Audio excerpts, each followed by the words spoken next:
मल्होत्रा के बारे में। ज्योति मल्होत्रा जो है वो एक भारतीय है, पर उसने अपने ही देश से गद्दारी कर दी। ज्योति ने अपने देश की इंपॉर्टेंट चीजें, इंपॉर्टेंट डॉक्यूमेंट्स पाकिस्तान में दानिश के हाथों बेच दिए। ज्योति का कहना यह है कि वो निर्दोष है। ज्योति के जो पिता हैं वो भी ये कह रहे हैं कि वो निर्दोष है, उसको फंसाया जा रहा है। पर ज्योति के पास जितनी ज्यादा जानकारी थी, आप समझ सकते हैं कि किस तरह की जानकारी उसके पास में थी। अगर ज्योति ये सारी जानकारी को पाकिस्तान को बेच रही थी, मेरे और आपके नजरिए से हो सकता है कि वो जानकारी, जो वीडियोस हैं या फिर जो भी है, वो एक बहुत ही सामान्य हो सकते हैं, नॉर्मल हो सकते हैं। पर जो एक स्पाई होता है, जो पाकिस्तान की जो सेना है, उनके लिए बहुत बड़ी चीज है।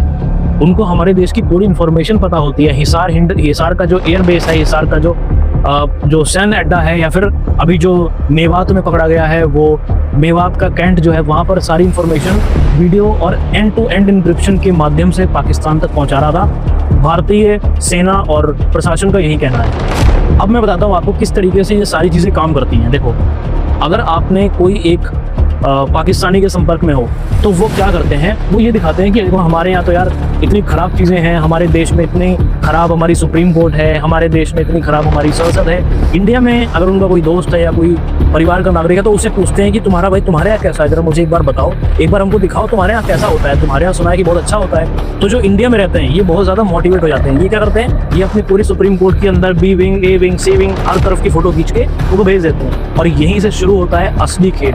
यहाँ से वो क्या करते हैं, भारत पे नजर रखनी शुरू करते हैं। ज्योति मल्होत्रा जो है ये पाकिस्तान 3 बार गई, और उसके बाद में कहा जा रहा है कि जब कश्मीर में ये जो अटैक हुआ है बैसरन में, उसी के पहले ये पाकिस्तान गई, उसके बाद में ये चाइना गई। क्या ये इत्तेफाक है? एक ऐसी यूट्यूबर जिसके खाते में सिर्फ और सिर्फ 4 लाख फॉलोवर्स हैं, 3.5-4 लाख फॉलोवर्स में क्या वो पूरी दुनिया घूम पाएगी? दानिश का यही काम था कि दानिश इसको एक मोहरे के तरीके से इस्तेमाल कर रहा था। ज्योति मल्होत्रा को नहीं पता है कि भारत में जो सबसे बड़े अधिकारी हैं, या फिर जो भारत की जो सेना है, भारतीय सरकार है, जो भारत सरकार है, उसके इंपॉर्टेंट डॉक्यूमेंट ज्योति के पास नहीं होंगे, वो ज्योति को नहीं पता। पर जो इनडायरेक्ट तरीके से ये मदद पाकिस्तान की कर रही थी, उस मदद में ये फंस चुकी है।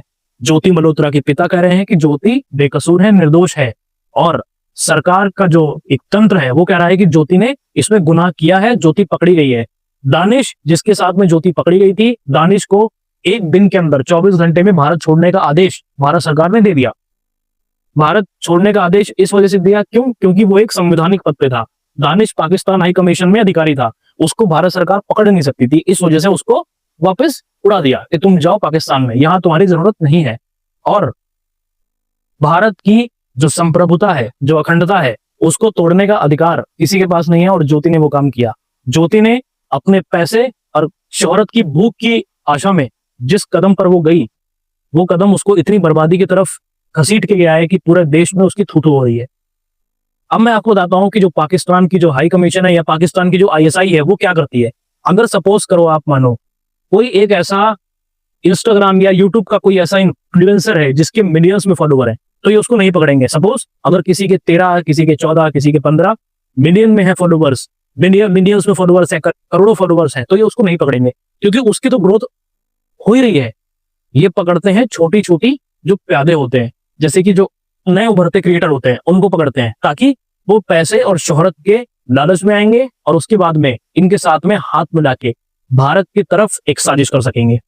ये उनको पैसा देते हैं, उनको घुमाते हैं, फिर आते हैं Indonesia, America, Europe, China, Japan, Australia, Sydney, हर जगह घुमाते हैं, और उसके बाद धीरे से हमारे ही देश की जो एक अखंडता है, जो संप्रभुता है, जो हमारे देश का जो इंटेलिजेंस है, जैसे कि अब मैं हूं, सपोज मैं कहीं आर्मी कैंट के पास खड़ा हूं और मैंने फोटो खींची और फोटो खींची भेज दी, ये गलत बात है बहुत, और पर मैंने भेज दी मानो, ठीक है, तो वो हो सकता है कि हमारे और आपकी नजरिए में एक साधारण फोटो हो, पर एक आर्मी और एक ISI और देश के जो दुश्मन है, उनके लिए वो सोने से कम नहीं है।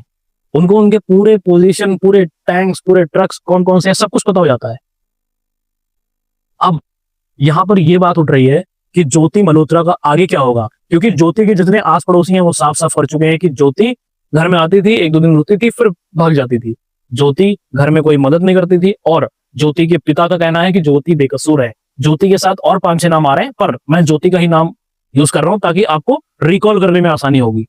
ज्योति के साथ अब क्या होगा ये देखना बाकी है, और कितने सबूत आते हैं ये देखना बाकी है। तब तक आप अपनी किसी भी जानकारी कहीं पर भी, कोई सेना का मूवमेंट कहीं पर भी कुछ भी हो, उसको शेयर ना करें। ये हमारे और आपके लिए बहुत ही नॉर्मल हो सकता है।